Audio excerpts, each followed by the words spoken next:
ये तिब्बत में मौजूद दरिया का वो झुकाव है जिसे ग्रेट बेंड भी कहते हैं। यारलंग ज़ेंगबो रिवर में एक शानदार यू टर्न जो अपना रास्ता बदलकर पानी को इंडिया और बांग्लादेश की तरफ लेकर जाता है, जहां इसी रिवर को ब्रह्मपुत्रा कहा जाता है। इंडिया में इसका नाम चाहे जो कुछ भी हो, इससे चाइना को कोई लेना देना नहीं।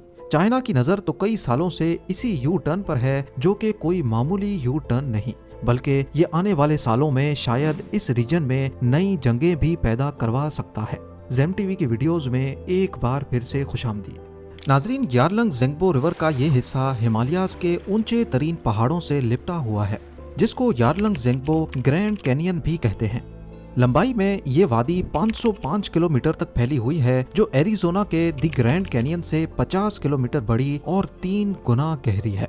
कैनियन दरअसल किसी भी वादी को कहते हैं जिसके बीच से पानी गुजर रहा हो। इस वादी का फायदा उठाते हुए चाइना ने यहाँ पर दुनिया का सबसे ताकतवर डैम बनाने का फैसला किया है, ठीक इस जगह पर जो दुनिया की सबसे रिमोट लोकेशन है। इस यू टर्न पर पिछले 20 सालों से चाइना की नजर है और इसकी खास बात इसकी ढलान यानी स्लोप है। ठीक इस जगह से देखा जाए तो दरिया 7000 मीटर ऊंचे पहाड़ के साथ साथ होता हुआ एक यू टर्न बनाकर पहाड़ की दूसरी साइड से वापस आता है। मजे की बात यह है कि ठीक इस लोकेशन पर दरिया की ऊंचाई 2870 मीटर है, लेकिन यू टर्न करने के बाद ठीक इस जगह पर दरिया की ऊंचाई सिर्फ 870 मीटर रह जाती है। ये करीब 2000 मीटर की स्लोप बनती है, यानी पहाड़ के वेस्ट में वही दरिया जो 2870 मीटर ऊपर बह रहा था, वही दरिया सिर्फ थोड़ा सा फासला तय करने के बाद 2000 मीटर नीचे आ जाता है। चाइनीज एक्सपर्ट्स ने यहाँ डैम बनाने के कई प्रपोजल्स दे रखे हैं, जिसमें से एक है इस 7000 मीटर ऊंचे पहाड़ के बीच टनल खोदकर हाइड्रो पावर स्टेशन बनाना। अब क्योंकि पहाड़ के वेस्ट में बहने वाला दरिया 2870 मीटर की ऊंचाई पर है, तो अगर यहाँ से इसका रास्ता बंद करके पहाड़ के अंदर टनल खोदा जाए और दरिया के पानी को सीधा पहाड़ के ईस्ट में बहने वाले दरिया में गिराया जाए, तो ये प्रोजेक्ट एक अंदाजे के मुताबिक 60 गीगावाट इलेक्ट्रिसिटी आसानी से जनरेट कर पाएगा। ये दुनिया के सबसे बड़े 3 गॉर्जस डैम से जनरेट होने वाली बिजली से भी 3 टाइम्स ज्यादा है। इस प्रोजेक्ट को मोटवो हाइड्रो पावर स्टेशन का नाम दिया गया है, जिसके टनल की लंबाई करीब 40 से 50 किलोमीटर लंबी होगी, जिसके बीच में एक दो नहीं बल्कि मल्टीपल टरबाइन्स लगाई जा सकेंगी। जहां कन्वेंशनल डैम्स में पानी को स्टोर किया जाता है, वहीं यहां पर डैम बनाने के लिए ज्यादा मेहनत भी नहीं करनी पड़ेगी, क्योंकि दो तरफ से तो ऊंचे पहाड़ हैं जो डैम की नेचुरल दीवार के तौर पे काम करेंगे, जबकि इस लोकेशन पर एक दीवार खड़ी करके पानी को रोका जा सकता है। अब अगर यही दीवार पर टरबाइन लगाकर पानी को परली साइड पे गिराया गया तो सिर्फ ये 200 मीटर ही नीचे गिरेगा, जिससे कम फोर्स जनरेट होगी और अल्टीमेटली कम बिजली बनेगी। लिहाजा दीवार के पास से 40 या 50 किलोमीटर का टनल खोदकर उसको 2000 मीटर नीचे इस लोकेशन पे गिराया जाएगा। अब आप सोचें कि जहां 3 गॉर्जस डैम की दीवार 180 मीटर्स ऊंची है और वो अभी तक का सबसे ज्यादा बिजली जनरेट करने वाला डैम है, तो यहाँ तो पानी 2000 मीटर तक नीचे जाएगा। पर जहां इसके फायदे हैं, वहीं ढेर सारे नुकसानात भी। एक्सपर्ट्स का मानना है कि चाइना को ये प्रोजेक्ट बनाने में काफी मुश्किलें पेश आ सकती हैं। सबसे पहले तो ये जगह तिब्बत की रिमोट लोकेशन पे है, जहां अभी तक कोई प्रॉपर रोड नेटवर्क नहीं है।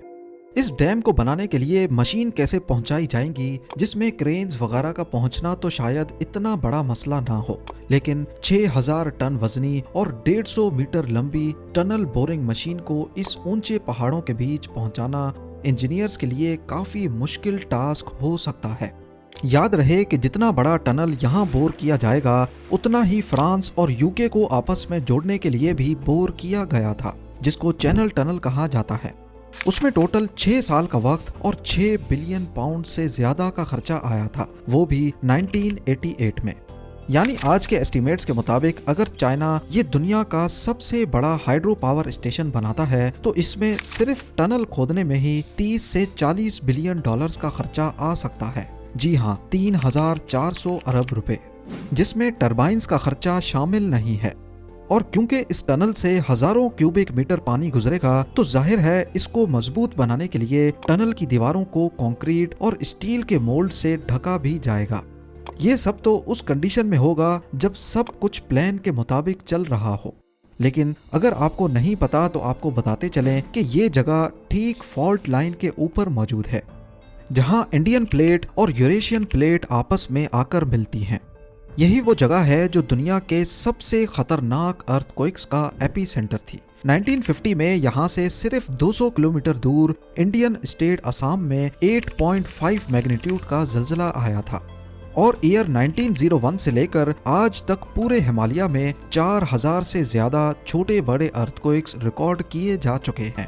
एक्सपर्ट्स का मानना है कि वो डैम्स जिनकी ऊंचाई 100 मीटर से ज्यादा है और वो फॉल्ट लाइन पे मौजूद हों तो वो आसानी से 6 मैग्नीट्यूड का जल्जला पैदा कर सकते हैं, क्योंकि वो अर्थ का नेचुरल वेट शिफ्ट खराब कर देते हैं, जिसकी वजह से नीचे मौजूद टेक्टोनिक प्लेट्स को भी उस हिसाब से एडजस्ट होना पड़ता है। इसके अलावा ये एरिया जहां मोटुओ हाइड्रो पावर स्टेशन का प्रपोजल दिया गया है, ये जानलेवा लैंडस्लाइड्स का गढ़ भी है। 2021 में यहाँ लैंडस्लाइड की वजह से यारलंग ज़ेंगबो रिवर का एक हिस्सा ब्लॉक हो गया था, जिसकी वजह से पानी को अपना रास्ता बदलना पड़ा। इसी एरिया में इंडियन हिमालय में भी लैंडस्लाइड्स की वजह से फ्लैश फ्लड्स ट्रिगर हुए, जिसमें कई लोगों की जान गई और उसने 2 हाइड्रो पावर स्टेशंस को भी नुकसान पहुंचाया।